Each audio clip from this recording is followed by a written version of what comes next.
Joe Biden is really getting the hang of public speaking. Let's see what G's talking about. Roll it, G.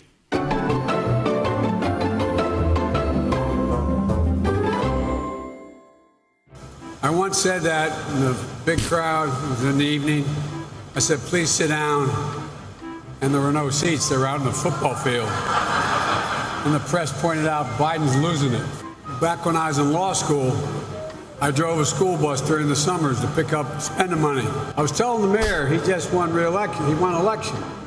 And I said, you know, I always wonder about anybody who runs for mayor because it's the hardest job in American politics. They know where you live. You can't go to the grocery store. Why is that pothole still there? I get it. You don't even control that. You know, there's 400,000. Well, I won't get into the numbers. I get carried away. Don't do that, Joe. Power outages cost the U.S. economy up to. Now, this is, you know, we know this, but until you add it up, it doesn't seem to be that big a deal. This is the United States of America, for God's sake. It is? What are we not doing?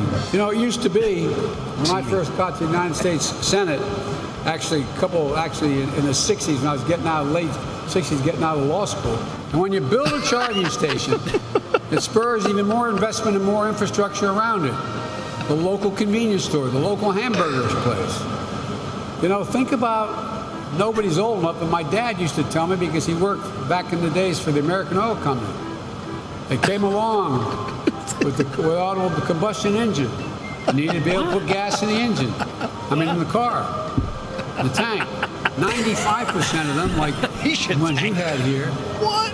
Is he okay, honey? Sure. He took a little bit of a tumble.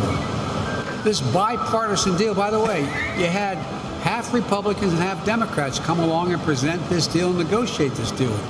This deal will put Americans to work through long overdue national environmental cleanups. I'll tell you a real quick story. I shouldn't bore you with it, but you know, the Secret Service, they're the best in the world, doesn't like you taking Amtrak because it stops too many times on the train.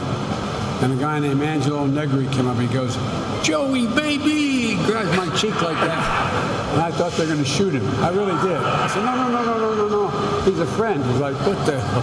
And he said, big deal, Joey. 1 million, whatever it was, 300,000 miles, 250 miles back and forth, 36 years, then as vice president, Joey.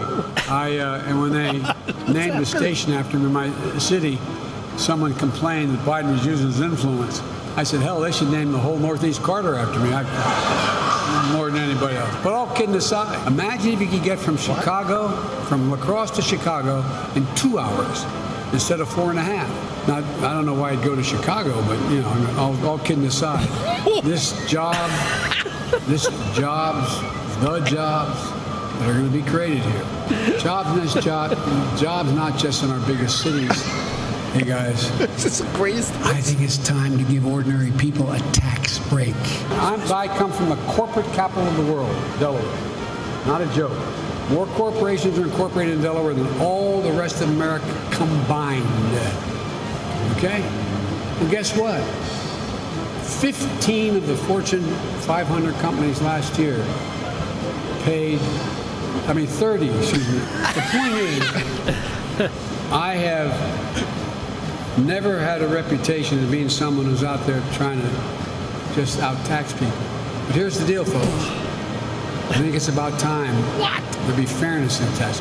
But the tax cut that was passed under Trump for $2 trillion, not a penny of which was paid for, where'd it go?